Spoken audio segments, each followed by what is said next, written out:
Hi guys, எல்லாருக்குமே good evening. ரொம்ப நாள் கழிச்சு உங்கள் எல்லோரையும் ஒரு வீடியோவில் வந்து பார்க்குறேன். ரொம்ப நாள் கழிச்சு. ஸோ எஸ், கொஞ்சம் நானும் பிஸி. இந்த வீடியோவில் நம்ம என்ன பார்க்க போகிறோன்னா, இது வெறும் வாழ்த்து தெரிவிக்கிற கட்சி, விஜயெல்லாம் அரசியலுக்கு செட் ஆக மாட்டான் அப்படி இப்படின்னு வாதி பேசின அல்லு செல்லுங்களுக்கு என் தலைவன் வந்து ஒரு விஷயத்தை சொல்லியிருக்காரு. அதுக்கு முன்னாடி இந்த வீடியோ ஏதாவது புதுசாக பார்க்குறீங்கன்னா கண்டிப்பாக சேனல் லைக் பண்ணுங்க, ஷேர் பண்ணுங்கள், கமெண்ட் பண்ணிடுங்க, சப்ஸ்கிரைப் பண்ணிடுங்க. சப்ஸ்கிரைப் பண்ணிவிட்டு வீடியோ பாருங்கள். அப்போ தான் நானே உடனுக்குடன் போடுறதில்ல, பட் ஸ்டில் நான் உடனுக்குடன் போடுற வீடியோஸ் உங்களை வந்து ரீச் பண்ணும். ஓகே, ஸோ டாபிக் வந்து என்னென்னா, கள்ளக்குறிச்சியில் வந்து நேற்று ஒரு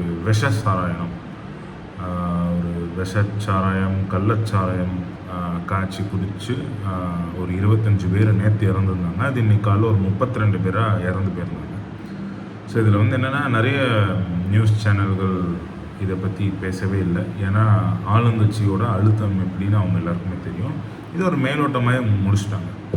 இப்போ யாருமே அதிமுக ஆட்சியில் இருக்கும்போது வாய் திறந்த எல்லா நடிகர்களும் இந்த திமுக ஆட்சியில் யாருமே வாயை திறக்கல. ஆனால் யாருமே வாயை திறக்காத நேரமாக பார்த்து நம்மளால் தான் அரசியல் வந்துட்டார், சும்மா இருக்கக்கூடாதுல்ல. எவ்வளோ நாள் தான் வாழ்த்துக்களே தெரிவிச்சுக்கிட்டு இருப்பார்.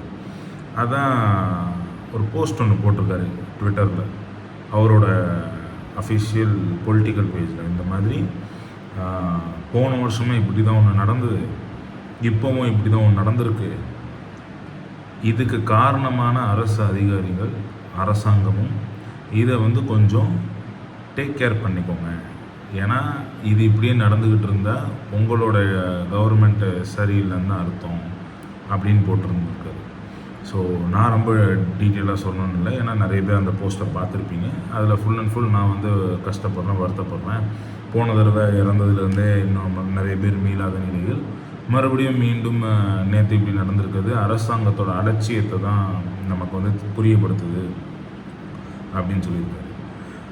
அதாவது டைரெக்டாக டிஎம்கேவை அடிச்சிருக்காப்புல. ஏன்னா ஆளுங்கட்சி அவங்க தானே. இதில் என்ன மேட்ருன்னா, மது ஒழிப்போம் சொல்லி ஆட்சிக்கு வந்துட்டு மது கடைகள் நடைமுறையில் இருக்கும்போது கள்ளச்சாராயத்தை காட்சி கொடுக்குற அளவுக்கு நம்ம அரசாங்கம் அலட்சியமாக இருக்குது. அதான் என் தலைமை சொல்ல வரோம். ஸோ இனி இந்த லெட்டர் பேட் கட்சி, வாழ்த்துக்கள் தெரிவிக்கிற கட்சி அப்படின்லாம் சொல்லாமல், அப்படி சொன்னீங்க இந்த பாருங்கள், எனக்கு ஃபுல் ட்ரெண்டிங் டாப்பிக்கே நம்ம தான். கொஞ்சம் எதிர்ப்பு வரதான் செய்யும் நீங்கள் இப்படி பேசுனீங்க. அண்ட் அவர் எதிர்த்திருக்காரு. இனி மென்மேலும் மற்ற நடிகர்களும் சரி, இல்லை நடிகர்களுக்கு வாய்ஸ் அவுட் பண்ணணும் அவசியம் இல்லை. இதில் ரொம்ப முக்கியமாக சில லூசு பசங்க வந்து நான் ரெடி பாட்டில் வந்து 10வது பாட்டில் நான் குடிக்க, போஸ்டர் ரெடி, அண்ணன் ரெடி, இதெல்லாம் விஜய் தானப்பா பாடினாரு அப்படிங்கிறானுங்க. அதே லூசு பசங்க வந்து அஜித் ஏன் வாய்ஸ் கொடுக்கணும், சூர்யாவை ஏன் வாய்ஸ் கொடுக்கணும், அவங்கெல்லாம் நடிகர்கள் தானே அப்படிங்கிறானுங்க. டேய், நடிகர்கள் வாய்ஸ் கொடுக்கக்கூடாதுன்னு நீங்கள் என்ன சொல்கிறீங்க?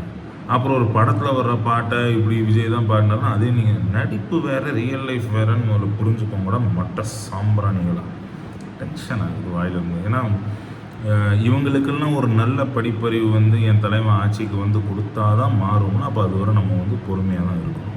ஸோ எஸ், இந்த வீடியோ நான் இதோடு முடிச்சுக்கிறேன். கண்டிப்பாக எல்லாருமே ப்ரே பண்ணிப்போம் அந்த இறந்து போன மனிதர்களுக்கு. அவங்க நல்ல உள்ளவங்களாக கண்டிப்பாக இருக்க மாட்டாங்க. ஏன்னா சாராயம் குடிக்கிறதே தப்பு, இதில் கள்ளச்சாராயம் குடிக்கிறது மிகப்பெரிய தப்பு. அப்படி இருந்தும் அது ஒரு அலட்சியப்படுத்தின நம்ம அரசாங்கம் அவர்கள் மீது கண்டிப்பாக நடவடிக்கை எடுக்க வேண்டும். ஸோ எஸ், இந்த வீடியோ நான் இங்கேயே முடிச்சுக்கிறேன். இந்த வீடியோ உங்களுக்கு பிடிச்சா கண்டிப்பாக சேனல் லைக் பண்ணுங்கள், ஷேர் பண்ணி, கமெண்ட் பண்ணுங்கள், சப்ஸ்கிரைப் பண்ணுங்கள்.